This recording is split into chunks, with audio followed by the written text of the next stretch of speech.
Now the main stories in London. A murder investigation is underway following the death of a woman in Enfield. Police were called to an address in Ailey Croft yesterday at around 7 p.m. The 45-year-old woman was pronounced dead at the scene. There have been no arrests at this stage. Several statues in Parliament Square have been vandalised during a protest on Saturday. Transgender rights campaigners gathered to protest against the ruling by the Supreme Court that biological sex defines a woman for the purposes of the Equality Act. The Met Police said 7 statues were damaged and they are investigating the incidents. As you may have been hearing, campaigners in Enfield have been protesting at the destruction of a 500-year-old oak tree in Whitewebs Park. The tree was cut down by the Toby Carvery earlier this month. The restaurant chain owners have since apologised for the felling.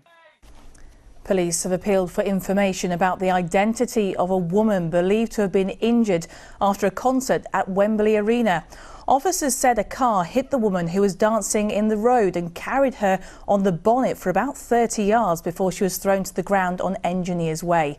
The woman left before emergency services arrived. A boy who is reported missing has been found walking on the hard shoulder of the Kent stretch of the M25. Emergency services were called to reports of the child walking on the hard shoulder near Braested just after midday on April the 7th. He was spotted by a member of the public who then helped him back to safety. Now, with a week to go until the London Marathon, a student who was told he may never walk again after becoming paralysed more than 2 years ago is making his final preparations to run the 26.2-mile course. Wow, that's a long way.